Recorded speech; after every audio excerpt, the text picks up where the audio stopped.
საღამო მშვიდობის პირდაპირ ეთერში მუშაობას იწყებს ქრონიკის საინფორმაციო სამსახური. დღის მთავარ სიახლეებს ლიკა ტურიაშვილი გაგაცნობთ.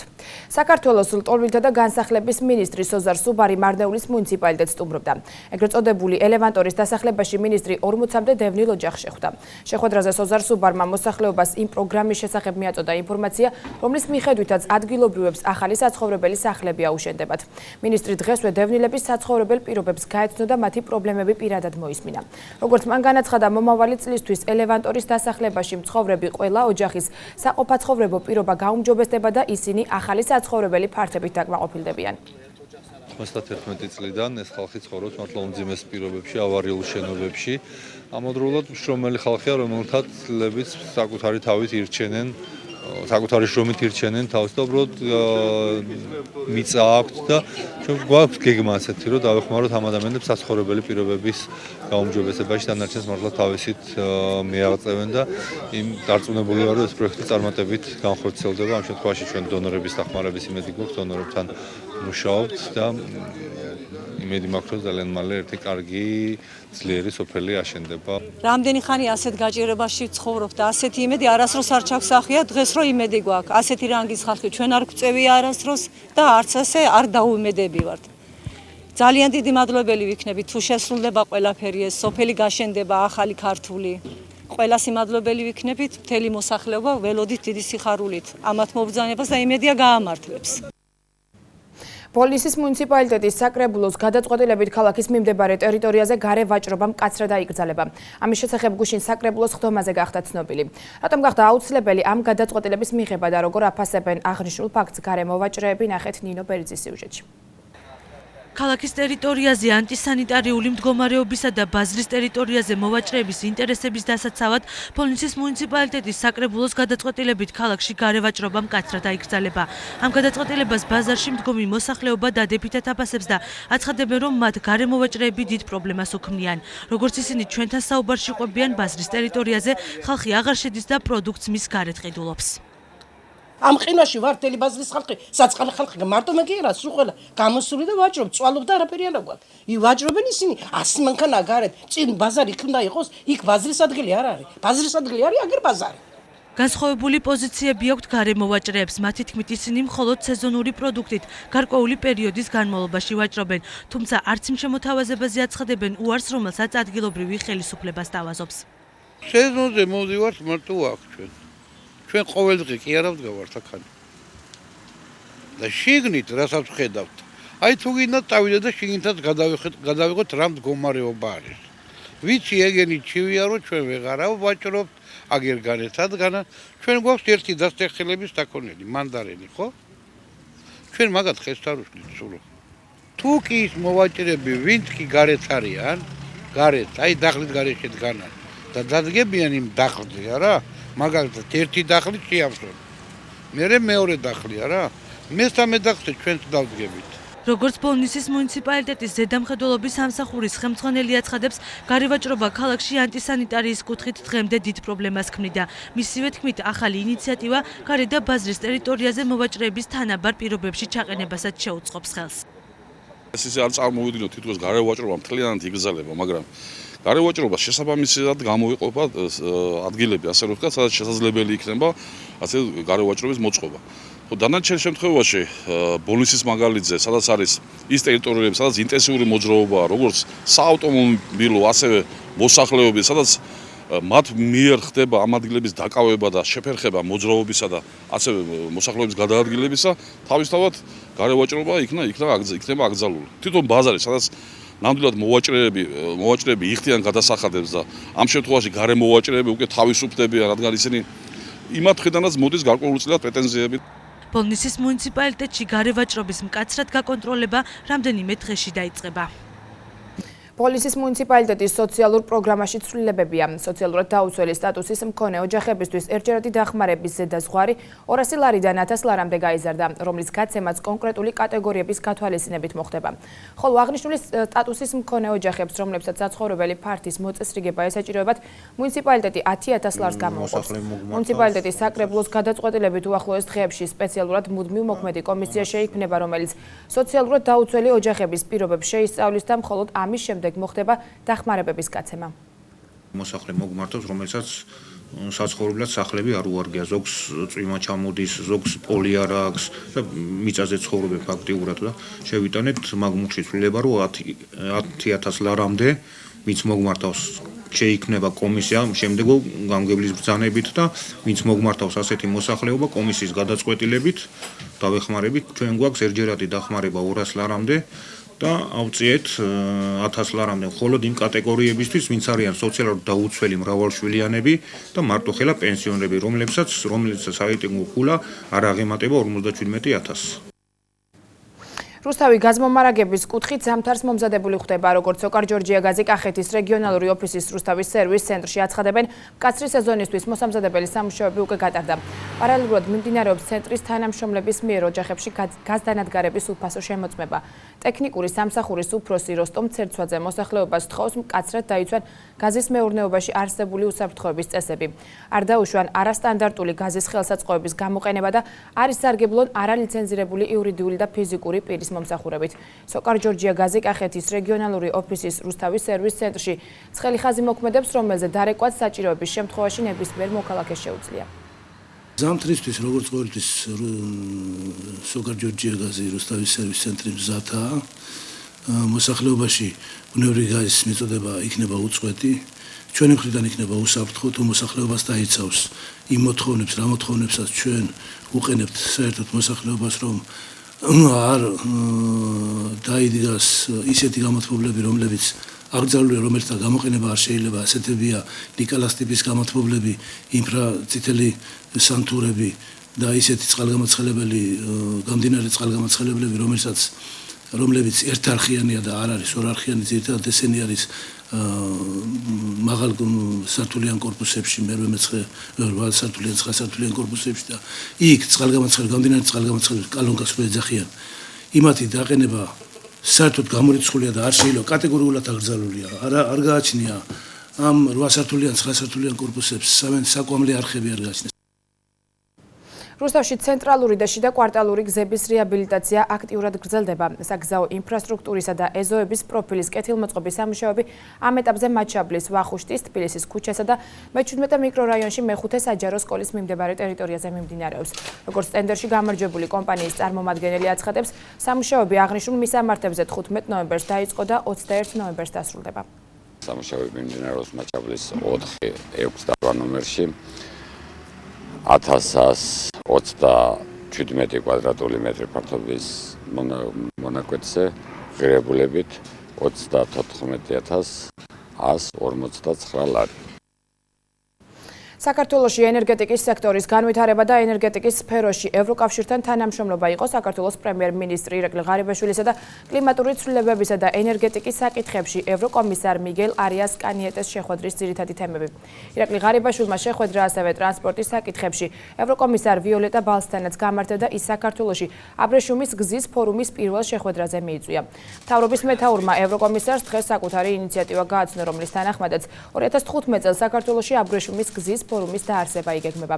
პრემიერმა ევროკომისარს ასევე მიაწოდა ინფორმაცია ანაკლიის სპორტის მშენებლობის შესახებ, რომელიც დიდი მოცულობის სატვირთო გემების მიღებას შეძლებს და ვაჭრობის განვითარების ახალ შესაძლებლობებს შექმნის.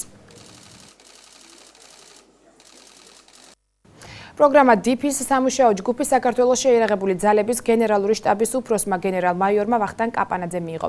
DIP-ის პროგრამა ნატოს წევრი და პარტნიორი ქვეყნებისთვის სამხედრო განათლების გაუმჯობესების კუთხით სხვადასხვა სახის დახმარებას ითვალისწინებს. გაცნობიტი ხასიათის შეხვედრაზე გენერალური შტაბის უფროსმა საქართველოში სერჟანტთა ინსტიტუტის განვითარების მნიშვნელობაზე ისაუბრა და სერჟანტების განათლების დონის ამაღლებაზე გაამახვილა ყურადღება. მხარეებმა მომავალი თანამშრომლობის გეგმები დასახეს. ძალიან მნიშვნელოვანია, რომ ამ პროგრამაში მონაწილეობა მიიღო ქართველმა სერჟანტებმა ამ პროგრამის შედგენაშიც და ეს კიდევ ერთხელ ხაზს უსვამს იმ მაღალ სტატუსს, რასაც მიაღწია ქართველმა სერჟანტმა და ასე რომ მომავალში გეგმავთ ამ მსგავს შეხვედრებს, ურთიერთგაცვლას, გამოცდილების გაცვლას და ურთიერთთანამშრომლობას. ჩვენ შევაფასებთ, თუ რა მიმართულებით არის საჭირო ნატოს წევრი ქვეყნების დახმარება სერჟანტთა კორპუსის განვითარებაში. ვიზიტის ფარგლებში საქართველოს სერჟანტთა კორპუსის შესაძლებლობებს ვეცნობით და სამომავლო თანამშრომლობის საკითხებს განვიხილავთ. შინაგან საქმეთა სამინისტროს ინფორმაციით კახეთის სამხარეო მთავარი სამმართველოს და ლაგოდეხის რაიონული სამმართველოს თანამშრომლებმა ოპერატიული ინფორმაციის საფუძველზე ერთობლივად ჩატარებული საგამოძიებო მოქმედებების შედეგად 1966 წელს დაბადებული წარსულში ორჯერ ნასამართლები პირი განსაკუთრებით დიდი ოდენობით ნარკოტიკული საშუალების შეძენა შენახვისა და გადაზიდვის ბრალდებით თბილისში დააკავეს. გამოძიება განსაკუთრებით დიდი ოდენობით ნარკოტიკული საშუალების უკანონო შეძენა შენახვისა და გადაზიდვის ფაქტზე მიმდინარეობს. გაგაცნობთ კომპანია რუსთავის წყალის განცხადებას. კომპანია რუსთავის წყალის ხრამის სათავნაგებობაზე ავარიულად დაზიანდა ქალაქის მკვებავი წყალსადენის ქსელი. 800 მმ-იანი მაგისტრალური მილსადენის სალიკვიდაციო სამუშაოების წარმოებასთან დაკავშირებით წყალმომარაგება შეეზღუდება როგორც რუსთავის, ასევე გარდაბნის მოსახლეობას. 19 ნოემბერს 10 საათიდან წყალმომარაგება შეუწყდება რუსთავის მარჯვენა და მარცხენა სანაპიროს. წარმოება დაწესებულებებს საავადმყოფოებს და სხვა ობიექტებს, ხოლო გარდაბანში მხოლოდ რაიონულ ცენტრს. წყალმომარაგება სრულად აღდგება 20 ნოემბერს დილის 6 საათიდან. კომპანია რუსთავის წყალი შეეცდება სამუშაოების შესაძლებლად მოკლე დროში დაასრულოს და წყალმომარაგების შეწყვეტით გამოწვეული დისკომფორტი შეძლების დაგვარად შეამციროს. ქრონიკა ეთერში კულტურის სიახლეებით ბრუნდება.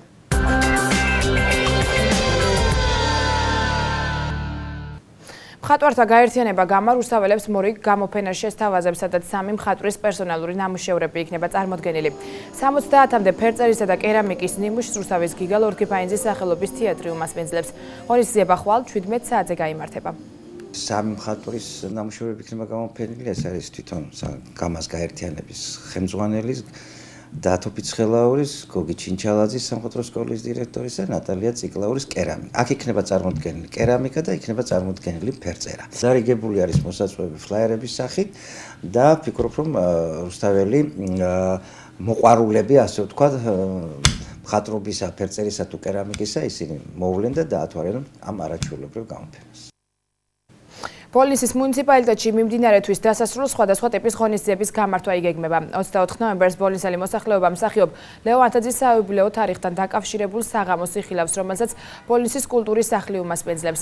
26 ნოემბერს კი მოსწავლე ახალგაზრდობას მსახიობ მურმან ჯინორიას სპექტაკლის ნახვის საშუალება მიეცემათ. აღნიშნული ღონისძიებები მუნიციპალიტეტში გიორგობის დღესასწაულთან დაკავშირებით გაიმართება.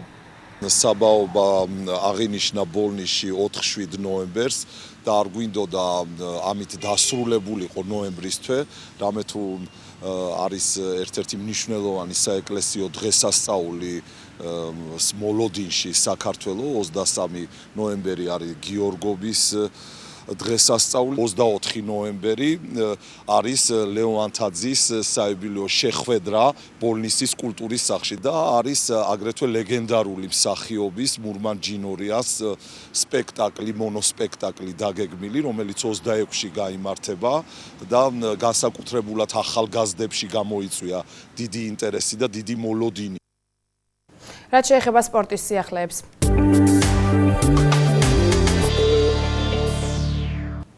რუსთავის მეტალურგმა ზუგდიდი 2-0 დაამარცხა საქართველოს დავით ყიფიანის სახელობის თასის გათამაშების მერვედფინალური ეტაპის პირველი მატჩი, რომელიც ზუგდიდში გაიმართა რუსთაველთა სრული უპირატესობით წარიმართა. მეტალურგი მე-9 წუთზე ქავთარაძემ დააწინაურა, მეორე ბურთი კი გელაშვილმა გაიტანა. ამჟამად რუსთაველები საქართველოს ჩემპიონატის თამაშისთვის ემზადებიან, რომელსაც ვიტ ჯორჯიას წინააღმდეგ 21 ნოემბერს გამართავენ. საკმაოდ კარგი თამაში გამოვიდა, ესე ვთქვათ, გუნდი ყველაფერში ვაჯობეთ და დამსახურებულად მოვიგეთ 2-0 და გუნდში ისეთი სიტუაცია, ისეთი არეულობა, მიუხედავად იმისა, ბიჭები ყველაფერს აკეთებენ სტადიონზე, ყველაფერს დებენ და რაც დასაფასებელია ეს ყველაფერი. რუსთავის საკალათბურთო გუნდის მეტოქეს საქართველოს თასის გათამაშებაზე მგზავრები არმია იქნება. რუსთაველთა მეტოქის ვინაობა კენჭისყრის შედეგად გაირკვა. თასის გათამაშების მატჩები 2 მოგებამდე გაიმართება. პირველი შეხვედრა 29 ნოემბერს შედგება, მეორე მატჩი კი 5 დეკემბერს ჩატარდება. საკმაოდ ძლიერი გუნდი შეხვდა არმია მგზავრები 28-ში იქნება ნოემბერს თბილისში თამაში, 5 დეკემბერს რუსთავში და თუ დაჭირდა მესამე თამაშს მე ალბათ ჯერ ცხრილი არ არის ბოლომდე, თუ დაჭირდა გვეტყვია როდის იქნება თამაში. შანსი ახლა ერთს ვიტყვით, ცოტა თამამათი გამომივიდა, მაგრამ ფავორიტები ჩვენა ვართ. ძალიან ძლიერი გუნდია, ძალიან კაი გუნდია, მობილიზებული გუნდია, რა თქმა უნდა სათამაშო არის და მე მგონი ბიჭები ყველაფერს გააკეთებენ, რომ ეს ბარიერი გადავლახოთ. რუსთავის რაგბის სტადიონზე საქართველოს A-ლიგის ჩემპიონატის შეხვედრა გაიმართა. ხარებმა აკადემიას უმასპინძლა. პლეი-ოფის პირველი მატჩი მასპინძელთა უპირატესობით წარიმართა და მათივე დამაჯერებელი გამარჯვებით 29-10 დამთავრდა. განმეორებითი მატჩი კი ერთ კვირაში შედგება. მთელი თამაში ბრძოლა იყო, ბიჭებმა ბოლომდე იბრძოლეს, ყველაფერი გააკეთეს, დავალებები შეასრულეს, რაც იყო თამაშის წინ და გავიმარჯვეთ. მაგრამ ერთ კვირაში ისევ აკადემიასთან გვაქვს თამაში, მეორე თამაში და უკვე ორი მატჩის ჯამში გაირკვევა ფინალისტის ვინაობა. მეორე თამაში იგივე გუნდთან გვაქვს გასვლა. რავი, თამაში არ გაგვიჭირდა ესე ძალიან წინა თამაშთან შედარებით არაგებულები ვიყავით, ბიჭები გვაკლდნენ რაღაცა, მაგრამ მაინც ნორმალურად გავართვით თავი და შემდეგი თამაშთაც მზად ვარ. ათეულობით დაკავებული და 70 დაჭრილი საპროტესტო აქცია ათენში პოლიციასთან შეტაკებით დასრულდა. აქციის მონაწილეები ევროკავშირისა და შტატების დროშებს სწვავდნენ და სამთავრობო შენობების მიმართულებით მოლოტოვის კოქტეილებს ისროდნენ. პოლიციამ მათ დასაშლელად წრომსადენი გაზი გამოიყენა. აქციის მონაწილეები ხელისუფლების პოლიტიკას აპროტესტებენ, ქვეყანაში ეკონომიკური რეფორმა იგეგმება, რომელიც მოსახლეობის აზრით სამუშაო ადგილების შემცირებას გამოიწვევს.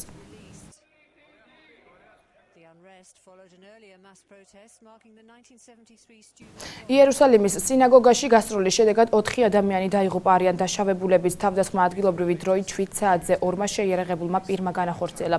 სამართალდამცავების ინფორმაციით ისინი არაბები იყვნენ.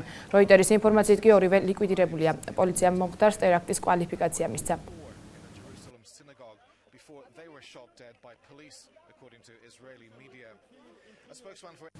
ჩეჩნეთის ლიდერის რამზან კადიროვის ცხენებს გერმანიამ ევროპული სანქციები გააუქმა. სავარაუდოდ დოღზე გამარჯვებული ცხენები ფულად პრემიებს მალე მიიღებენ. ამის შესახებ კადიროვმა ინსტაგრამის საკუთარ გვერდზე დაწერა.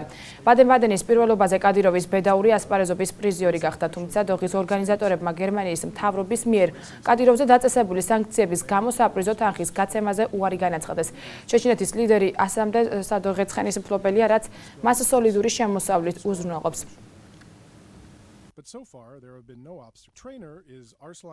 გამოშვების ბოლოს ნახოთ, როგორი ამინდია მოსალოდნელი ხვალ ჩვენს რეგიონში.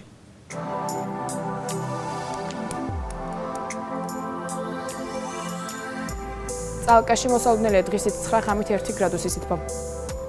თეთრწყაროში დღისით 9 ღამით 3 გრადუსი სითბო იქნება. ნადმანიში ნავარაუდებია დღისით +8 ღამით -3 გრადუსი. ბოლოში დღისით 12 ღამით 4 გრადუსამდე გათბება ჰაერი, რაც შეეხება მარნეულს, აქ დღისით 10 ღამით 6 გრადუსი იქნება. თბილისში დღისით 10 ღამით 6 გრადუსია მოსალოდნელი. გარდაბაში დღისით 12 ღამით 6 გრადუსია ნავარაუდები. რაც შეეხება ჩვენს ქალაქს, აქაც დღისით 12 ღამით 6 გრადუსი სითბო იქნება.